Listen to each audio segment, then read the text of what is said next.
कि याद रखिएगा, ये लड़ाई 90 बनाम 10 की है, ये लड़ाई इस देश के कमेरा बनाम लुटेरा की है। और अगर हमारे संविधान के साथ खिलवाड़ किया तो खून की नदियां बहा देंगे। और अगर उसके प्रतिकार के लिए मुझे बागी बनना है तो मैं फक्र से कहूंगी कि मैं इस देश की बागी बेटी हूं।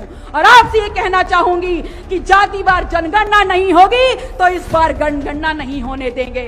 अगर आरक्षण से खिलवाड़ होगा तो विरोध हो जाएगा और मैं बागी बनकर मरना पसंद करूंगी। इस देश की महिलाओं को अधिकार देने वाला डॉक्टर बी.आर. अंबेडकर, इस देश की राजनीति पलटने वाला डॉक्टर बी.आर. अंबेडकर, इस देश में हर व्यक्ति को समानता का अधिकार देने वाला डॉक्टर बी.आर. अंबेडकर, और ऐसे अपने संविधान के रचयिता के सामने बार बार सर झुका के शत शत नमन करती हूं।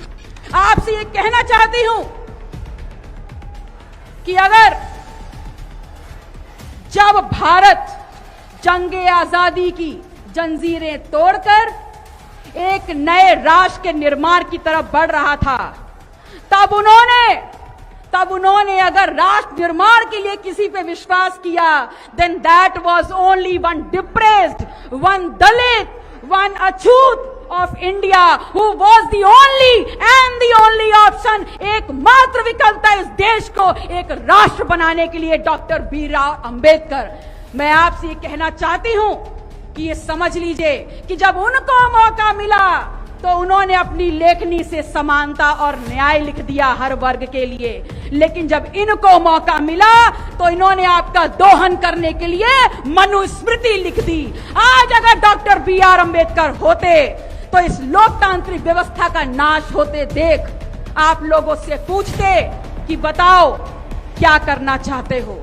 अगर आज वो होते तो पेरियार, डॉक्टर लोहिया के साथ मजबूती से खड़े होकर के एक बहुजन एका खड़ी कर देते। अगर आज वो होते तो फूले को लेकर, सरदार पटेल को लेकर और डॉक्टर सोनेलाल पटेल की यात्रा को लेकर के इस देश के पिछड़े समाज से पूछते कि आप अपने देश को और अपने सपनों को कैसे देखते हैं।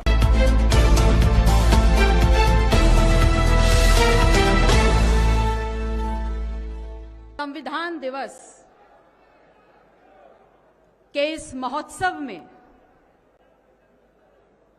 सबसे पहले संविधान के स्वर्णकार बाबा साहेब डॉक्टर भीमराव अंबेडकर के चरणों में अपने श्रद्धा के सुमन अर्पित करते हुए 6 भाषाओं के ज्ञान के साथ, 26 डिग्रियों के साथ जब वो शख्स भारत अपने देश लौट कर आता है तो कभी कल्पना भी नहीं की थी कि सर छुपाने के लिए एक छत जाति छुपा कर मिलेगी। जब अफसर बनकर बैठा तो कभी कल्पना नहीं की थी कि वहां का चपरासी पीने के लिए पानी नहीं देगा और फाइल भी अधीनस्थ होकर के फेंक कर देगा। लेकिन वो रुका नहीं, वो डिगा नहीं, वो हारा, वो जीता, वो परेशान हुआ, लेकिन मायूस नहीं हुआ। बिखर गया उसका परिवार, लेकिन वो इस भारत देश में पे बैक टू सोसाइटी के मिशन को लेकर अड़ा रहा, डिगा रहा और ये समझाने का काम कर दिया कि मैं आया हूं अपने बिखरे हुए समाज को इकट्ठा करने के लिए। और जब मौका मिला तो अपनी लेखनी से एक ऐसा दस्तावेज तैयार कर दिया कि वो व्यक्ति जिसने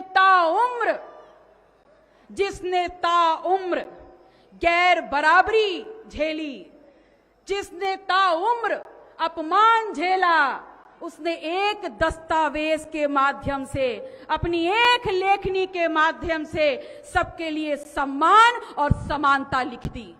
लेकिन बड़ा दुख होता है और बहुत बड़ी विडंबना है कि why we are able to see doctor B R. Ambedkar in only 2 frames। हम डॉक्टर बी.आर. अंबेडकर को सिर्फ 2 फ्रेम्स में क्यों देखते हैं, सिर्फ 2 खांचों में उनके व्यक्तित्व को रेखांकित क्यों कर दिया गया है। ये सोची समझी चाल है।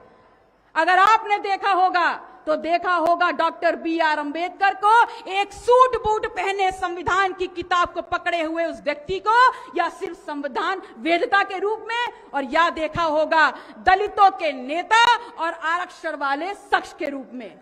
मेरा सवाल आपसे है, मेरा सवाल इस देश की राजनीति, इस देश की सत्ता, इस देश के भविष्य से है कि मुझे बताने का ये काम करिए कि जब जवाहरलाल नेहरू, लाला लाजपत राय, इन सब को जितना हमने सुना, जितना हमने जाना, वो सब के सब जब क्रांति के वाहक हैं, वो सब के सब जब जंगे आजादी के नायक हैं, वो सब के सब जब अखिल भारतीय नेता हैं, तो डॉक्टर बी.आर. अंबेडकर, जिन्होंने इस देश का संविधान लिखा है, वो सिर्फ आरक्षण के जनक कैसे हो गए?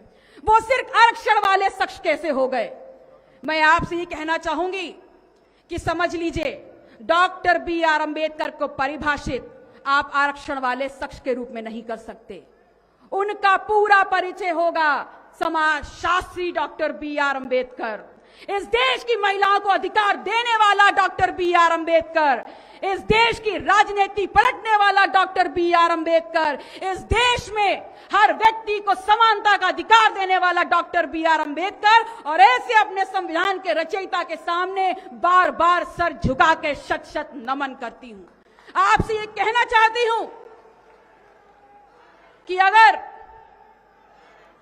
जब भारत जंगे आजादी की जंजीरें तोड़कर एक नए राष्ट्र के निर्माण की तरफ बढ़ रहा था, तब उन्होंने अगर राष्ट्र निर्माण के लिए किसी पे विश्वास किया, then that was only one depressed, one Dalit, one achhut of India who was the only end the only option. एकमात्र विकल्प था इस देश को एक राष्ट्र बनाने के लिए डॉक्टर बी.आर. अंबेडकर।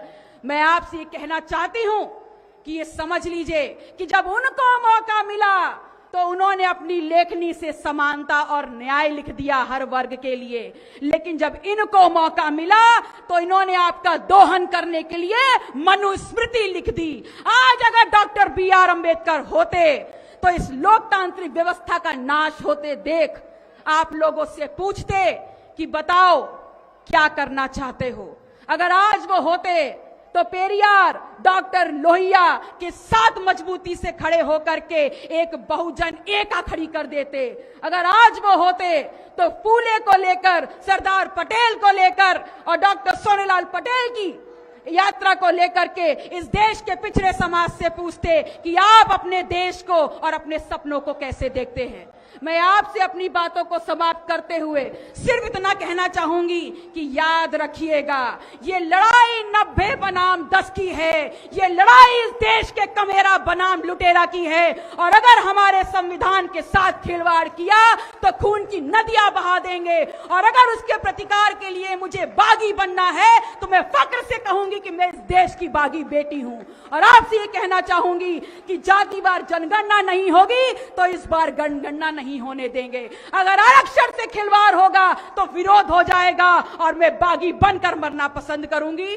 आप सभी आयोजक मंडल का, आप सभी लोगों का पुनः आभार व्यक्त करते हुए कि आप लोगों ने मुझे मौका दिया अपनी बात रखने का, अपनी वाणी को विराम देती हूं।